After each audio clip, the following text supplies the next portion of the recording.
move on to the reading for today,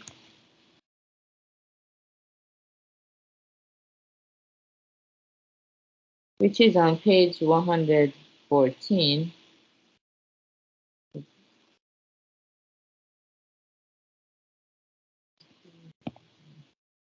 Yeah, lesson number 4. How to correct someone without making them close down and stop listening. You should begin by listening carefully to their story and praising and affirming whatever you can. Sometimes we feel, I wish that person would quit doing that, or I wish he was aware that he has this particular defect. But we don't like to acknowledge our own faults or mistakes, so when corrected by others, we usually reject the criticism or become angry. If we are criticized by a boss or someone who is clearly in a position of authority over us, we will apologize. I'm sorry, I understand now.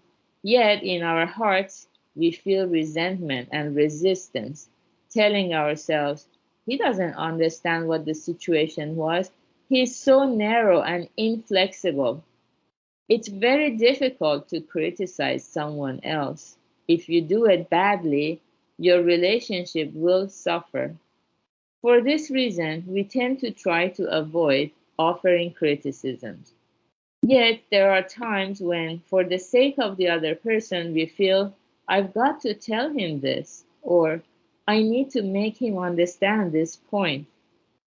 What should we do in such a case? In cases like these, we are taught to use what is known as the method of giving and taking.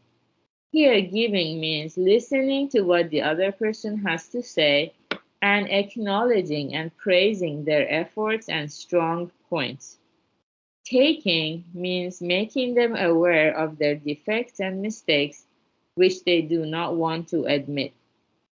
The point is first to listen to the other person's point of view and concrete circumstances, and only then to point out their mistakes. I heard a story that made a lot of sense to me from a man working as a department head at a large enterprise. Mr. Suzuki, a new employee assigned to the department head's group, was willing to work hard but was careless about punctuality, always arriving late to work or meetings, with the result that his coworkers were annoyed with him.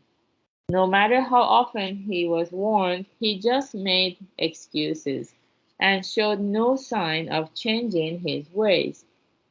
Worrying that if things continued this way, Mr. Suzuki would be unable to keep his place in the company, the department head figured out a way to correct him.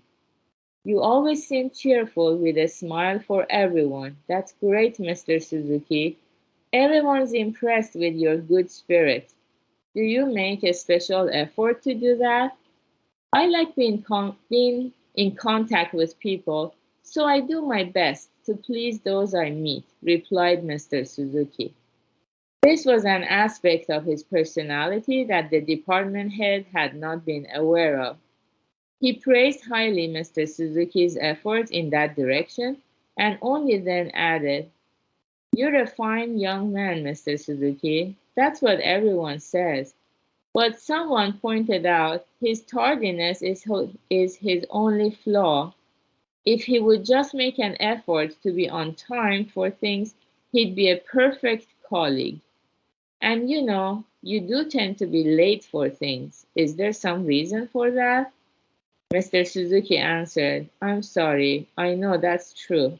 And yet somehow I get so involved in what I'm doing at any given moment that I forget the time.